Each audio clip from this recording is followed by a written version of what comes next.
Picture this. August 2023. The waters of the Mediterranean turn darker as threats echo across the Middle East. A massive American warship, longer than 3 football fields, cuts through the waves carrying 2,000 Marines and enough firepower to change the course of history. This is the USS Bataan, and her mission is about to become one of the most critical operations in modern American military history. What you're about to hear is the untold story of how one amphibious-ready group became the shield between chaos and catastrophe in one of the world's most volatile regions. The story begins not with explosions or dramatic battles, but with a quiet shift in global power. In the summer of 2023, military analysts noticed something unusual. The United States Navy was repositioning its assets in the Mediterranean and Red Sea with unprecedented speed. At the heart of this movement was the USS Bataan, a Wasp-class amphibious assault ship that had become the flagship of a specialized naval formation called an Amphibious Ready Group, or ARG for short. Now, before we dive deeper, let's understand what makes an Amphibious Ready Group so special. This isn't just one ship sailing alone. An ARG is a complete expeditionary strike force, a floating military base that can project American power anywhere in the world within days. The Bataan ARG consisted of 3 primary vessels. The USS Bataan herself, serving as the command ship. The USS Carter Hall, a dock landing ship designed to transport and launch landing craft and amphibious vehicles. And the USS Mesa Verde, another dock landing ship that rounded out this powerful trio. Together, these ships carried the 26th Marine Expeditionary Unit, a force of approximately 2,000 Marines trained for rapid crisis response. These weren't just regular troops. These were America's 9/11 force, capable of conducting everything from humanitarian assistance to full-scale combat operations. They brought with them MV-22 Osprey tiltrotor aircraft, AH-1Z Viper attack helicopters, CH-53 Super Stallion heavy-lift helicopters, and F-35B Lightning II stealth fighters that could take off and land vertically on the Bataan's deck. The USS Bataan itself is a marvel of naval engineering. Commissioned in 1997, this ship stretches 844 feet long and displaces over 40,000 tons when fully loaded. Her flight deck can accommodate multiple aircraft simultaneously, and her well deck can flood to launch amphibious assault vehicles directly into the water. Below decks, the ship contains medical facilities comparable to a full hospital, complete with operating rooms and intensive care units. She can produce 400,000 gallons of fresh water per day from seawater, and carries enough supplies to sustain her crew and embarked Marines for months without resupply. In mid-August 2023, the Bataan ARG received orders that would define its deployment. Tensions across the Middle East had been escalating. Iran was becoming increasingly aggressive in the Strait of Hormuz. Yemen's Houthi rebels were threatening international shipping lanes. And the always volatile situation between Israel and various militant groups was reaching a boiling point. The Pentagon needed a visible deterrent, a show of force that would make adversaries think twice before taking aggressive action. On August 6, 2023, the Bataan ARG entered the Mediterranean Sea, passing through the Strait of Gibraltar. The timing was deliberate. American intelligence had detected increased activity from Iranian-backed militias across Iraq and Syria. There were credible threats against American personnel stationed in the region. The presence of the Bataan and her escorts sent an unmistakable message. America was watching, and America was ready. But the real test came on October 7, 2023, a date that would shock the world. Hamas launched a massive surprise attack on southern Israel, breaching the border fence and conducting coordinated assaults on multiple Israeli communities. The scale and brutality of the attack stunned global observers. Over 1,200 people were killed, and more than 240 were taken hostage into Gaza. Israel's response was immediate and overwhelming, launching Operation Iron Swords. Within hours of the attack, the situation in the Middle East transformed from tense to explosive. The Pentagon convened emergency meetings. The question on everyone's mind was simple but terrifying. Would this conflict spread? Would Iran's proxy forces across the region use this moment to attack American interests? Would Lebanon's Hezbollah open a second front? Would the Houthis in Yemen escalate their attacks on shipping? The answer came swiftly from the White House and the Department of Defense. The USS Bataan ARG, already in the region, received new orders. They were to position themselves as a rapid reaction force, ready to evacuate American citizens if necessary, to conduct strikes against any force that threatened American personnel, and to serve as a visible deterrent against regional escalation. By October 9th, just 2 days after the Hamas attack, the Bataan ARG had repositioned closer to the eastern Mediterranean. They were joined by another powerful naval asset, the USS Gerald R. Ford Carrier Strike Group, the Navy's newest and most advanced aircraft carrier. Together, these forces represented the largest concentration of American naval power in the Mediterranean since the Cold War. The men and women aboard the Bataan knew the stakes. In the ship's ready rooms, pilots conducted briefing after briefing, studying potential evacuation routes from Lebanon, Syria, and Israel. In the well deck, Marines rehearsed embassy reinforcement drills. In the Combat Information Center, officers tracked dozens of potential threats simultaneously, from fast attack boats in the Red Sea to ballistic missiles in Iran. One Marine officer later described the atmosphere during those early days. The tension was incredible. We knew that at any moment, we could receive the order to launch. Every Marine was checking their gear twice, 3 times. We were running through scenarios constantly. What if we need to evacuate the embassy in Beirut? What if American citizens are trapped in southern Lebanon? What if we're ordered to conduct a strike? Everyone was ready, and everyone understood that the decisions made in the next few days could prevent a regional war. The intelligence picture was deeply concerning. American signals intelligence detected Iranian Revolutionary Guard Corps communications indicating potential attacks on U.S. bases in Iraq and Syria. There were reports of Hezbollah moving advanced weapons systems closer to the Israeli border. The Houthis in Yemen were making threatening statements about attacking ships in the Red Sea. Every indicator suggested the region was on the brink of a wider conflict. On October 18th, the situation escalated further. A massive explosion occurred at the Al Ali Arab Hospital in Gaza City, killing hundreds. Initial reports blamed an Israeli airstrike. Across the Arab world, rage erupted. Protests turned violent outside American embassies in Beirut, Baghdad, and Tunis. The Bataan ARG went to an even higher state of alert. Evacuation plans were updated hourly. The crew of the Bataan worked around the clock. Flight deck crews serviced aircraft in rotating shifts. Intelligence officers analyzed threat data as it poured in from satellites, drones, and human sources. The ship's medical staff prepared for potential mass casualty scenarios. The cooks worked overtime to ensure everyone stayed fed and alert. Sleep became a luxury measured in hours, not nights. What the public didn't see were the constant high-level communications happening between the Bataan, Central Command Headquarters in Tampa, and the Pentagon. Secure video conferences ran multiple times per day. Contingency plans were refined based on the latest intelligence. Rules of engagement were reviewed and clarified. The Bataan's commanding officer, Captain Lance Lesher, bore the weight of knowing that his decisions could determine whether American citizens lived or died, whether a regional conflict was prevented or accelerated. The deterrent effect of the Bataan ARG was real and measurable. Intelligence reports showed that Iranian military leaders were explicitly discussing the American naval presence in their communications. Hezbollah leaders reportedly held back from opening a northern front against Israel in part because of concerns about American intervention.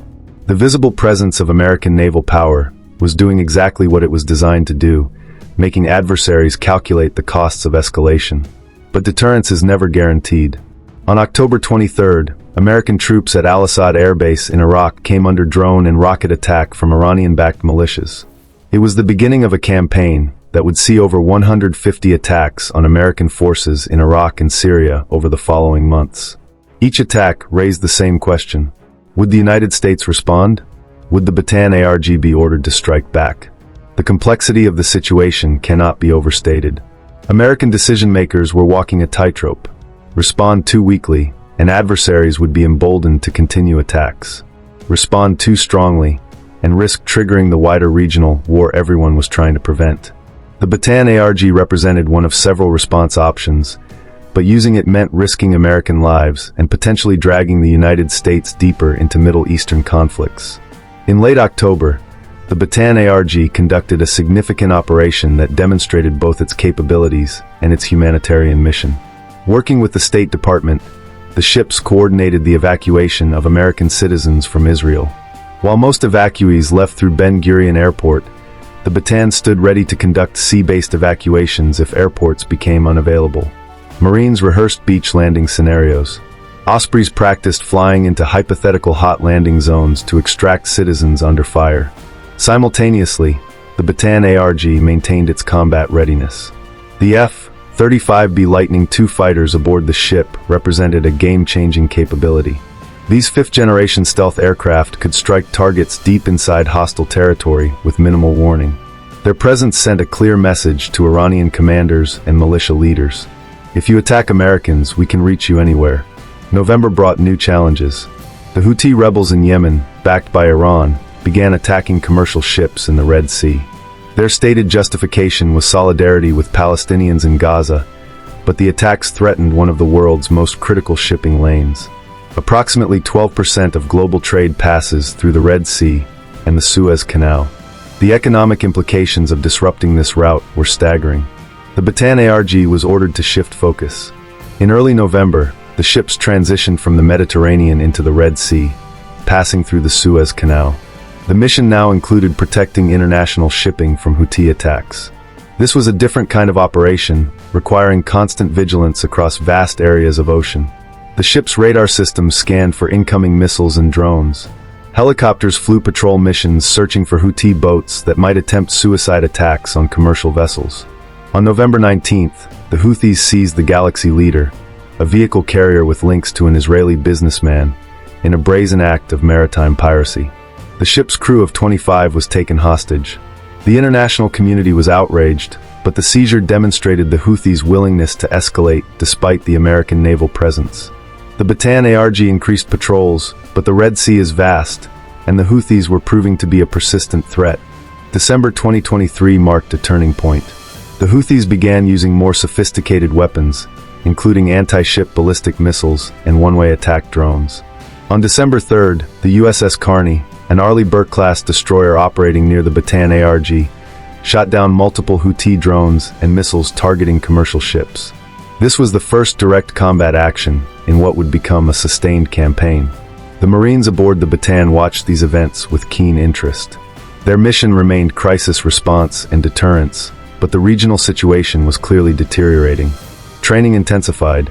Live-fire exercises were conducted whenever possible. The intelligence picture showed Iran was increasing support to the Houthis, providing better missiles, better targeting data, and more resources. By January 2024, the Bataan had been deployed for over 5 months, longer than initially planned. Crew morale remained high, but the strain of constant high alert was taking its toll. Families back home were making sacrifices, celebrating holidays without their loved ones. Children were growing up with parents absent, yet the crew understood their mission was vital. They were the shield protecting American interests and American lives in one of the world's most dangerous regions. The nature of the Houthi threat continued to evolve. In January, the rebels began using more sophisticated tactics, coordinating drone swarms with missile attacks to overwhelm defensive systems. American ships, including escorts operating with the Bataan ARG, shot down dozens of threats. The pace of operations was relentless. Flight deck crews worked 18-hour days maintaining helicopters and Ospreys. Combat systems operators stared at screens for hours on end, watching for the telltale signs of incoming threats. On January 11, 2024, the United States and United Kingdom launched coordinated strikes against Houthi targets in Yemen. Operation Poseidon Archer involved Tomahawk cruise missiles, fighter jets from the USS Dwight D. Eisenhower Carrier Strike Group, and support from various naval assets. The strikes targeted Houthi command and control facilities, missile storage sites, and radar installations. The Bataan ARG stood ready to provide support if needed, though the primary strike mission fell to other assets. The strike sent a message, but did not end the Houthi threat. Within days, the rebels were launching new attacks on shipping. The campaign in the Red Sea had settled into a grinding war of attrition. American ships would shoot down Houthi missiles and drones. The Houthis would launch more. Strikes would degrade Houthi capabilities temporarily. Iran would resupply them. And through it all, the Bataan ARG maintained its presence, a constant reminder of American commitment to regional stability. February 2024 brought a particularly tense moment.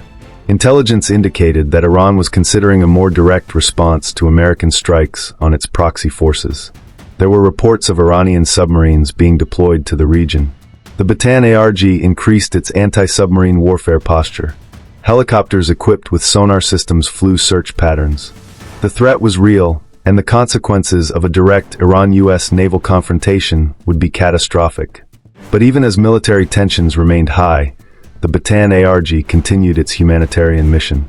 In late February, the ship's medical team treated several commercial mariners who had been injured in Houthi attacks on their vessels. The contradiction of war was on full display. The same ship ready to launch devastating strikes was also saving lives, providing medical care to wounded sailors regardless of their nationality. By March 2024, the Bataan had been in the region for over 7 months. Crew rotations became necessary. Some Marines whose enlistments were ending had to make difficult decisions about re-enlisting or leaving the service while still deployed. The ship itself required maintenance that couldn't be delayed indefinitely. Discussions began about when and how the Bataan ARG could be relieved and sent home. The strategic impact of the Bataan's deployment extended far beyond the immediate military effects. Diplomatically, the presence of American amphibious forces gave U.S. negotiators additional leverage in discussions with regional partners. Israel knew it had American backing. Iran knew there were limits to how far it could push. Gulf states hosting American forces saw tangible evidence of American commitment to regional security. The deployment also provided invaluable lessons for the U.S. military. The Marine Corps learned about the challenges of sustained high-tempo operations in a contested environment. The Navy refined its tactics for countering drone swarms and ballistic missiles at sea. Joint operations between ships, aircraft, and special operations forces became smoother as procedures were tested in real-world conditions. For the individual sailors and Marines aboard the Bataan, the deployment was transformative. Many had joined the military never expecting to face real combat situations.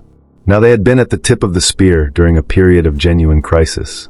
A young corporal from Ohio, who had been maintaining helicopters, found himself working on aircraft that flew actual combat missions. A sailor from Texas who operated radar systems watched her screens as real missiles and drones approached commercial ships. These experiences would shape their understanding of service and sacrifice for the rest of their lives. The families back home also paid a price. Spouses managed households alone, making every decision without their partner's input. Children attended school plays and birthday parties without their mother or father present. Parents worried every time they saw news reports about missile attacks in the Red Sea, wondering if their son or daughter was in danger. The deployment's extension beyond the planned return date added to the stress and uncertainty. Yet through it all, the mission continued. April 2024 saw the Bataan ARG still on station, still ready, still watching. The Houthis continued their attacks, though at a reduced pace due to ongoing coalition strikes against their capabilities. The broader Israel-Gaza conflict remained unresolved. Iran continued its shadow war against American interests, and the Bataan remained the visible symbol of American naval power in the region. The technological capabilities demonstrated during this deployment were remarkable. The F-35B Lightning II fighters aboard the Bataan could gather intelligence, conduct strikes, and return to the ship without ever being detected by enemy radar. The ship's advanced communications systems allowed commanders to coordinate with forces thousands of miles away in real time. Drones launched from the ship provided persistent surveillance over vast areas of ocean and coastline. But technology alone doesn't win wars or prevent them. It's the people who make the difference. The young Marine who double-checks her rifle before a potential evacuation mission. The Navy officer who stays calm under pressure as threats appear on his radar screen. The cook who ensures everyone gets a hot meal even when the ship is at battle stations. The chaplain who provides comfort to sailors and Marines far from home, facing genuine danger. The story of the Bataan ARG in the Middle East crisis of 2023 to 2024 is ultimately a human story. It's about Americans who volunteered to serve their country and found themselves at the center of a geopolitical storm. It's about leaders making life and death decisions with imperfect information. It's about the families who supported their deployed loved ones through months of uncertainty and fear. As the deployment moved into its 8th and 9th months, fatigue became a real factor. The Navy has strict policies about crew rest, but during crisis operations, those rules get bent. People push themselves beyond normal limits because the mission demanded it. Medical staff treated increasing numbers of sailors and Marines for stress-related issues. Mental health became a command priority, with counselors available and leaders trained to recognize signs of excessive strain. The economic cost of maintaining such a deployment was also substantial. Each day the Bataan ARG operated in the Middle East cost millions of dollars. Fuel for the ships and aircraft, maintenance parts that wore out faster under intense operations, ammunition expended defending against Houthi attacks, the salaries and benefits for the deployed forces. Add it all up, and the price tag ran into the hundreds of millions of dollars. But what was the alternative? Without the American naval presence, would the Israel-Gaza war have spread into a broader regional conflict? Would Iran have felt emboldened to directly attack American bases and partners? Would the Houthis have succeeded in closing the Red Sea to international shipping, triggering a global economic crisis? These counterfactual questions are impossible to answer with certainty, but senior military and political leaders believed the deployment was necessary to prevent worst-case scenarios. By May 2024, plans were finally solidified for the Bataan ARG to return home. Another amphibious ready group would relieve them on station. The transition would be carefully managed to ensure no gap in American presence and capability. For the crew, the news was greeted with exhausted relief. They had done their job. They had kept Americans safe. They had deterred aggression. Now they could go home to their families. The relief operation itself was a complex undertaking. The incoming ARG needed to be briefed on the current situation, the threat environment, and operational procedures. Equipment and intelligence were transferred. Relationships with coalition partners had to be handed off. The Bataan couldn't simply sail away until her replacement was fully ready to assume the mission. In late May 2024, the USS Bataan finally departed the Middle East, heading west through the Suez Canal and into the Mediterranean. The ship that had left the United States months earlier was returning different. The crew had been tested in ways they never imagined. They had faced real threats. They had been part of history. The homecoming in early June was emotional. Families waited on the pier, holding signs and balloons. Children who had grown inches in their parents' absence jumped into their arms. Spouses embraced partners they had worried about for months. The joy was overwhelming, tears flowing freely as the long separation finally ended. But the story doesn't end with homecoming. The lessons learned from the Bataan ARG deployment would influence American military planning for years to come. The Marine Corps would adjust its training based on what worked and what didn't during the crisis. The Navy would accelerate programs to counter drone and missile threats. Intelligence agencies would refine their understanding of Iranian proxy networks and capabilities. The deployment also sparked important debates about American strategy in the Middle East. How long should the United States maintain such a significant military presence in the region? What are the costs and benefits of these commitments?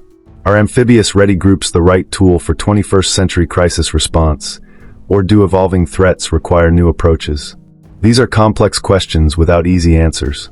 But what is clear is that when the crisis came in 2023 and 2024, the United States had the capability to respond.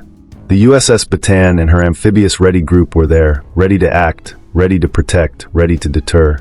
The men and women who served on that deployment did their duty with honor and professionalism. Looking back at the Bataan ARG deployment, we see a perfect example of what military strategists call presence operations. The ship didn't fire its weapons in anger. The Marines didn't storm hostile beaches. But the mere presence of this powerful force shaped the decisions of allies and adversaries alike. It provided American diplomats with leverage. It gave American citizens in the region confidence that their country could protect them.